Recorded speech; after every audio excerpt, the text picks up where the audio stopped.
You know that moment when you decide to turn your life around? You look in the mirror and say, "This is it." Yeah, I decided to start running.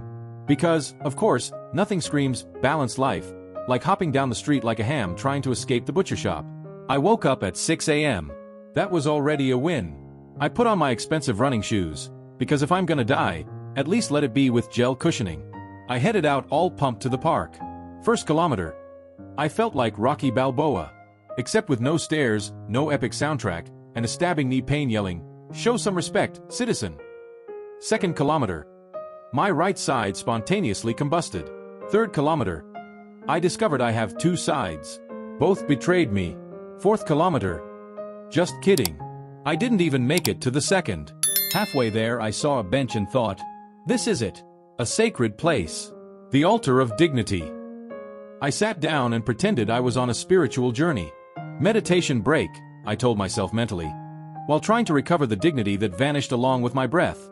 I even put my hand in a lotus position just to make it look like I was having a spiritual collapse, not a physical one. Then an old lady walks by. She must have been around 70. Smiling and jogging calmly while I looked like an overripe tomato about to explode. She had a little dog too. And that thing was hyped. It looked like it was on its way to win an Oscar for Best Canine Performance. She looked like she came straight out of a vitamin D commercial. She glanced at me, gave me a motivational nod, and said, "Hang in there, kid. The beginning's always the hardest." Beginning? Lady, if this is the beginning, I don't even want to know what the middle looks like. And the end is probably in the ER. She had more stamina than my offline Spotify. And there I was, looking like a cracked clay water filter. From that day on, I decided my official sport is getting out of bed without complaining. And even that, only on weekdays. On weekends, I let my soul leave my body slowly. And running, only if it's after the pizza delivery guy who messed up my order. Hey guys, welcome to our channel. The grocery store. That chaotic place where you walk in with a mission and come out like a contestant on an episode of Extreme Couponing Gone Wild. Have you ever noticed how going to the store is basically stepping into a parallel universe? It's a psychological experiment disguised as a household chore. You leave the house with a solid plan. I'm going to buy bread, milk, and cheese. That's it. Simple mission. Chill. Like a mindful shopping ninja. Clear objective. Responsible adult stuff. 5 minutes inside and boom! Your cart looks like it was packed by an 8-year-old at a rave. Limited edition Cho unicorn-flavored cookies. A box of cereal just because the mascot winked at you. Seriously, that tiger has charisma. And a pineapple. Yes, a pineapple. You don't even like pineapple. But there it is. In the cart. Staring at you with that passive-aggressive, judgmental look. Judging your life choices. And it doesn't stop there. You start grabbing things you don't even remember picking up. A lavender-scented candle? A duck-shaped sponge? A bag of cat food? You don't even have a cat. But hey, what if one shows up at your door someday? Better be prepared, right? Then comes the philosophical moment at checkout. The cashier asks, "Phone number for rewards?" And suddenly, you're in an existential spiral. Do I want to? Will this affect my journey as a human being? Am I earning points toward early retirement? Does the government need to know I bought yogurt and gummy bears on sale? Is there someone in an IRS basement with a map, red strings, and a magnifying glass saying, "Look, the guy bought 3 packs of instant noodles and a plunger. Something's up." In the end, you mumble, "No thanks," with the confidence of someone who has no idea what they're doing. You leave the store, feeling light, refreshed, almost enlightened, like a suburban Buddha. And then, reality check. You look down at the cart and realize you forgot the bread, the milk, and the cheese. And now you've got a pineapple to deal with. Literally. Ah, the salon. That magical place where you walk in feeling confident and walk out with a haircut that makes you question every decision you've ever made. I went to get a haircut. Showed up at the salon full of self-esteem and delusions. Sat down in the chair, looked in the mirror, and said with the seriousness of a CEO, "I want something modern, stylish, something that says, this person has their life together." The hairstylist gave me that look. You know, the one of someone who's watched many dreams die in that very mirror. He thought for a second and said, "Of course. Trust me." That was supposed to be reassuring, but it sounded more like a warning that something major was about to go down. Because when someone in the beauty business says, "Trust me," it's either about to be a divine makeover or an artistic tragedy. Then the session began. Scissors flying, clippers buzzing. I saw chunks of hair taking flight like they had a soul of their own. It looked like some kind of offering to the god of bad haircuts. At one point, he grabbed a razor and said, "Just gonna clean up the edges here." And I thought, clean up? Are we renovating a house now? I already felt like a piece of IKEA furniture mid-assembly. After about 20 minutes of psychological suspense, he spun the chair around slowly, like a movie plot twist, and said, "All done." I looked in the mirror and, where was I? Dear God. Who is this person? It wasn't me. It wasn't my cousin. It wasn't even my enemy. It was like a beta version of me that's not ready for public release. I just sat there, staring into the mirror, mentally searching for a Ctrl+Z button on my forehead. It looked like a mix between a Fortune 500 executive and a Category 5 hurricane survivor. The front said, "Good morning, sir," and the back screamed, "Help, someone cut me with a spoon." I tried to stay classy, swallowed the tear, and delivered that polite comment you give when you're begging for emotional compensation. "Huh. That's definitely not what I pictured." And he, with the calm of someone who knows it's way too late, "Give it 2 days, you'll get used to it." 2 days later? Used to it? Please. I looked like an anime character sketched in a rush during a filler episode. Crooked bangs, poofy top, missing neckline, a Pikachu in a business suit. And the worst part? When you leave the salon with a bad haircut, everyone notices. No one compliments you. But everyone drops a, "Oh, different, huh?" That different means, my condolences. The gym. That wild habitat where we walk in dreaming of becoming elite athletes. And leave with our ego crushed because even the equipment managed to humiliate us. I kept going on my fitness journey, which honestly feels more like Lord of the Rings, but without the ring, without magic, and with a lot more back pain, and I decided to get serious about it. I downloaded like 5 workout apps, because obviously, the secret to six-pack abs is hoarding apps. I had a running app, a core workout app, a stretching app, a breathing app, and even one that sent me notifications like, "Get up, lazy." Motivational, but slightly aggressive. I also bought wireless headphones. Wireless and clueless when it came to price. They cost more than my rent. And the worst part? They came in a box so fancy. I honestly thought I'd ordered an engagement ring from NASA. I strutted into the gym like I was in a supplement commercial. Turned on my headphones, opened my playlist, 300% Spartan Warrior mode, struck a side pose for the imaginary camera. And the headphones wouldn't connect. And so began the scene. There I was, staring at those earbuds like they were a quantum physics exam. Press the button. Hold the button. Press it longer. Put them in. Take them out. Blow on them like a Super Nintendo cartridge. Pray. Make promises.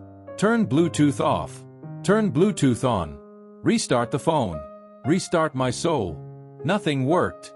The only muscle I exercised was my emotional one. By that point, I was already sweating. Not workout sweat. Shame sweat. Frustration sweat. Defeat sweat. Like I was in an interrogation room. "Why did you buy these headphones, sir?" I just wanted to hear Eye of the Tiger, man. Then this dude next to me, massive, shredded, lifting like 400 pounds using just his eyebrows, looks over at me with pity. Pity. The kind of look you give a stray dog at a bus station. And he goes, "It's the side button, bro. The side button." The words echoed in my brain like a Greek prophecy. I wanted to disappear, turn into protein powder and float into the air. Hide in a gym locker and come out in the summer of 2050. Me, a grown man who believed he had a decent handle on technology, was taken down by a 2mm button. And to top it all off, when the headphones finally connected, it didn't play the epic motivational beat I was expecting. It played kids' music, the playlist I'd made for my niece last weekend. So there I was, doing bench press, to the sound of singing animals and nursery rhymes. That's how a warrior dies. My fitness market adventure started with a bold new life decision. I'm going to change. That's it. I'm going full fitness. Flat abs, protein shakes, and that blinding neon outfit that screams. I wake up at 5 a.m. to run for absolutely no reason other than chaos. I'm a pro runner and my Instagram has oat waffle recipes. So I walk into this fancy health store. Everything's natural, organic, vegan, gluten-free, lactose-free, and joy-free. It was so quiet you'd think the food was deep in a transcendental meditation session. The shelves were arranged like Buddha himself did the layout in Excel. I go to grab a detox juice. $32. For 1 liter. Ingredients: kale, ginger, activated charcoal, and cold-pressed misery. And I thought, For this price, this juice better go for a run for me, do my squats, deliver me home skinny, and wash my dishes. The cashier, all smiles, super zen, hair tied up with a quartz crystal, with a peaceful aura of someone who's forgiven all her exes, offers me a protein bar. I accept. I take a bite. It tastes like childhood trauma, like chewing bad memories wrapped in foil. I looked at her and said, "Miss, is this protein or recycled styrofoam with chocolate essence?" And the worst part? I left $180 poorer, with a little paper bag so light it felt like I'd bought compressed air. All I took home was guilt, a bag of chia seeds, and an existential crisis about capitalism. Still riding the health wave, I get home and drink the digestive tea they promised would clean you out. Guys, it cleans. Cleans your soul. Cleans your sins. Might clean your credit report if you're not careful.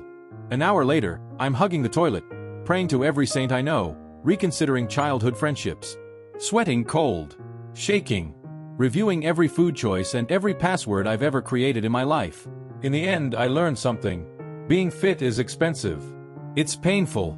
And it tastes like punishment. But hey, it's worth it for one thing. It gives you a story to tell. Sitting down. Because after that tea, standing is no longer an option. There was a group of us hanging out, everyone super excited, and we decided to have a Mexican food night.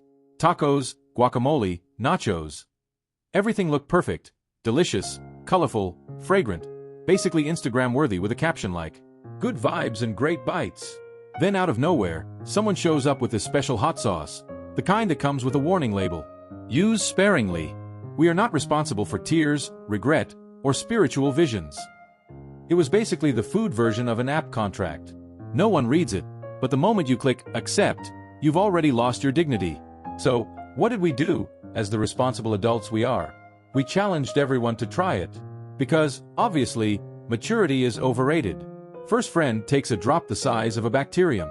2 seconds later, he's sweating like he just did CrossFit with Satan. The second guy wants to be brave. Takes a full teaspoon. Vanished from the table. I found him later with his head inside the fridge, hugging a carton of milk like it was the love of his life. Then it's my turn. Me, all cocky, confident, thinking my taste buds were trained by Tibetan monks. I grab a little bit of the sauce, take a stylish bite, like, PFF, this is nothing. 5 seconds later, complete silence.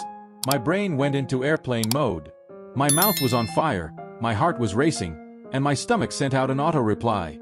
This organ is currently unavailable. I looked around, trying to keep my cool, but my face was beet red, tears were streaming, and my soul was off in the distance waving a little sign. Good luck, bro. I dashed to the bathroom like the Flash with heartburn. Total disaster.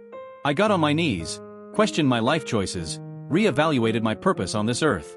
With every passing second, I was more convinced my soul was being purged through my digestive system. I seriously thought I'd leave that bathroom with the ability to breathe fire. If there had been a marshmallow nearby, I could have roasted it with my breath. Moral of the story? If the label has a warning, read the warning. Want more mysteries, twists, and exciting moments? So you can't miss this video. Click now and continue this journey of fascinating stories. Don't forget to subscribe to the channel and activate the bell so you don't miss any news. Leave your comments and see you next time.